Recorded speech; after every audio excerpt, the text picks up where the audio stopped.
What's up, guys, and welcome back to the channel.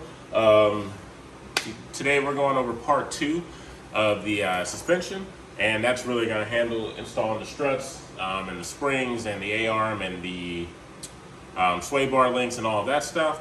So obviously the car is complete behind me, so if you want to see how I went from a V6 to a complete swap to this finished monster behind me, let's stay tuned and check out all the other videos in the playlist below, and let's get into it. All right, so now we can pass the strut through. Of course, before we do that, we want to put the spacer on. So you'll see one that looks like this, and it just seats on the strut. And then we can pass it on up from the bottom. And then I'm just gonna put this here to hold it. All right, so for me, next step is to get my spindle actually attached to my control arm. So if you look down here, it's not there. If you were doing this and you already, you're just installing the caster cable plates or whatever, part of the suspension, you may have to follow a different procedure. But for me, since it's all torn apart, I gotta put it back together. So I'm gonna go get my springs as well as my spindle, and then we're gonna put that on first, and then we'll attach the spindle to the strut, and then we'll tighten the strut down to its final spot. Like I mentioned, then I'll have to come in and take this tie rod end off. But other than that, this stuff right here should be set once I get it in place. So for those of you who go with the AJE system, it does come with a new pin, as well as a grease fitting, and a new castle nut. So you don't have to reuse the old stuff, which is really good for me, because some of my old stuff off my K-member, and even these tie rod ends, some of those like pins and castle nuts, so the pin and I think the other side of this got stuck. It was seized in there so bad that I basically had to cut through it to even get the stuff off. But so we won't have to worry about that. We get all new hardware, which is great. So I'm gonna go ahead and put my spindle on here and tighten down that castle nut. Just hand tight for now, because I may need some wiggle room to get everything kind of wired up. So.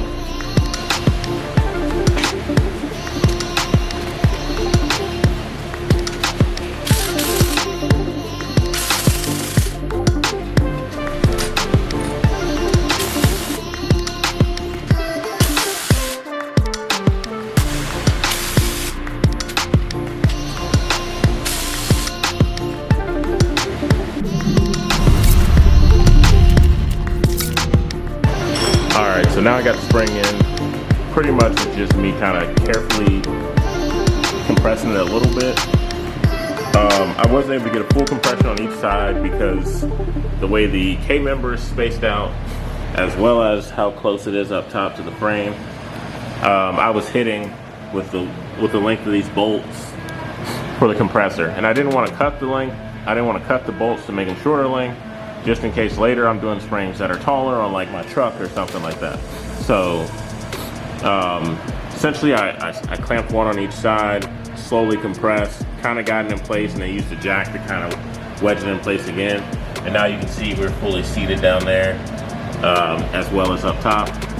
And so now I can move my spindle and tie rod in place and get my strut back in place and bolt everything up together. Then it should hold it in place nice and tight, and it may shift a little to get seated. If it's not fully seated, it'll shift into place, but with everything kind of held on tightly with the right torque specs and everything, it won't move, and that's what you want. You don't want it to be like popping or anything like that. So once I lower it under the weight of this engine especially, the springs will honestly compress more than this, and when that happens, it'll kind of right itself if it's off any. But next up is our strut and getting our spindle on.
All right, so essentially what I'm trying to do here is I'm tightening on this spindle to the strut. Then I'm going to come in and fully get the strut in place and tighten it. It's a little off right now, and that's okay. Part of this is because of the jack, but I need to at least get these things in place like hand tight, and then get some torque on them. And then once everything's lined up, I can fully seat the strut.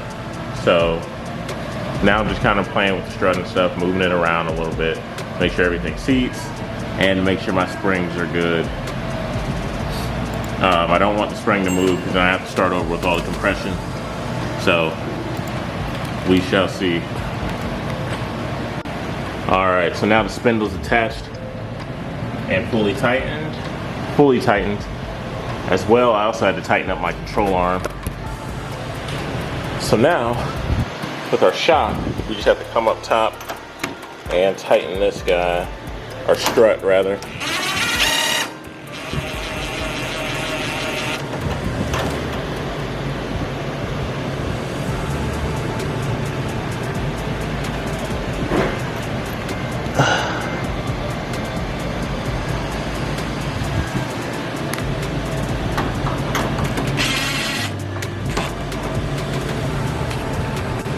All right, guys, so because of the type of fitting this was, my strut was just spinning around. And so what I had to do was get this, what is it, T45, I think? Yeah, T45, and hold it down with that while I ran this bolt down, or this nut rather. So actually what I did was the opposite. Instead of holding it down, I actually put the T45 in and turned my impact on in reverse while holding the nut with a wrench. And so that allowed us to spin it down and lock it into place. So I'll probably do the same thing on that side, but with that, our suspension on the passenger side is officially done. I don't think I've forgotten anything. So I didn't tighten down this tie rod. I have the castle nut on, but it's only hand tight, like I said, because I actually have to get some measurements and then loosen this. But everything else should be tight and where it's going to stay. So we're gonna do this. We're gonna do the same thing to the other side. Probably won't film it. It's just a little tight over there, and it's just rinse and repeat. But essentially, obviously this is gonna vary how you do this. Do you have a lift? Or are you on a jack and jack stands? Whatever. But essentially what you wanna do is get your spring in and your control arm, mount your control arm first, get your spring in somehow, then put your spindles onto your strut, then tighten the strut down. Because you may need some wiggle room for the spindle and strut. And so if you tighten down the strut right away, it's a really rigid process. I'm sure you can still get it, but why make it any harder than it has to be? That's the way I look at it. So keep it, tighten it so it's not gonna fall straight down, but keep it loose enough to where you can go up and down, back and forth with it a little bit. And then once you get it into place, you're good. And now, so let's lower this and see and hope everything stays.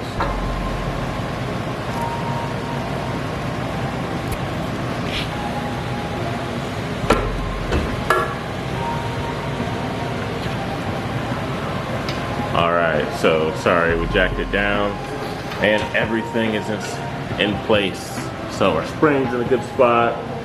It's still seated at the top, which is great. So I mean, now what we'll have to do, like I mentioned, is the tie rod ends. Then we're gonna put our new brakes on.